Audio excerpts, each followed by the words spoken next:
এ সংস্কৃতি অতীতে দেখা যেত। দলীয় নেতারা আরও গভীরে ঢুকতেন, মানুষের খোঁজ রাখতেন, তাদের মনের হদিশ পাওয়ার চেষ্টা করতেন। কিন্তু ক্ষমতা হারানোর পর থেকে সেসব আর ছিল না। দীর্ঘদিন পর সেই পুরনো সংস্কৃতি আবার ফেরালো সিপিআইএম।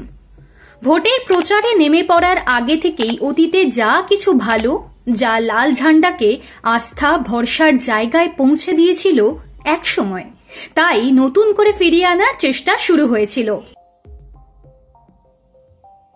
পথনাটিকা থেকে জনসংযোগ সবেতেই ছিল অতীতের ছোঁয়া। তা যে কাজেও লাগছে বাংলা বাঁচাও যাত্রার মধ্যে দিয়েই প্রমাণিত। এবার মুর্শিদাবাদে বামেদের সেই অতীত ফিরল। মুর্শিদাবাদে পাড়া বৈঠকে হাজির মোহাম্মদ সেলিম।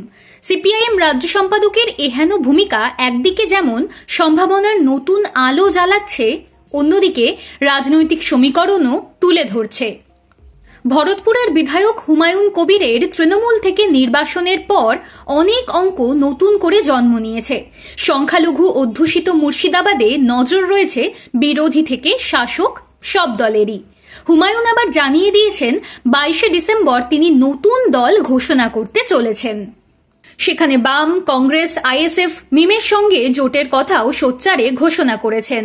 ফলে মুর্শিদাবাদে এক নতুন সমীকরণ তৈরি হয়েছে। সে কথা মাথায় রেখেই কি সেলিম পাড়া বৈঠক করলেন? বিধানসভায় শূন্য সিপিআইএম এবার খাতা খোলায় মরিয়া। সেই ভাবনাতেই হয়তো এমন পাড়া বৈঠক সেলিমের। সিপিআইএম এর নানান সমীক্ষায় উঠে এসেছে মালদা ও মুর্শিদাবাদ। এই দুই জেলায় বামেদের ভালো ফল করার সম্ভাবনাও তৈরি হয়েছে, যে কারণে বাংলা বাঁচাও যাত্রায় এই দুই জেলাকে বিশেষ নজরও দেওয়া হয়েছে। 2024 সালের লোকসভা ভোটে মুর্শিদাবাদ আসনে ভালো ভোট পেলেও শেষ পর্যন্ত জয়ের মুখ দেখেননি মোহাম্মদ সেলিম। ওই ভোটের নিরিখে রানীনগর আসনে এগিয়েও ছিলেন তিনি। এমনকি গোটা রাজ্যের মধ্যে লোকসভা ভোটের নিরিখে ওই একটি আসনেই এগিয়ে ছিল বামেরা। তাই বাড়তি নজর সিপিআইএম এর। পাড়া বৈঠক কি? বাম আমলে সিপিআইএম এর অন্যতম জনপ্রিয় কর্মসূচি ছিল এই পাড়া বৈঠক, যেখানে পাড়ায় পাড়ায় গিয়ে জনসংযোগ করতেন বাম নেতা নেত্রীরা। পাড়ার একটি বাড়িতে আলোচনায় বসতেন বাম নেতা নেত্রীরা। সেখানে উপস্থিত হতেন পাড়ার সাধারণ মানুষ। এলাকার কি কি সমস্যা, এই সমস্যা সমাধানের কি উপায়, যাবতীয় সবকিছু আলোচনা হতো সেখানে।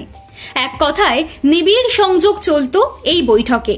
কিন্তু ক্ষমতা হারানোর পর পাড়া বৈঠক গিয়েছে উবে।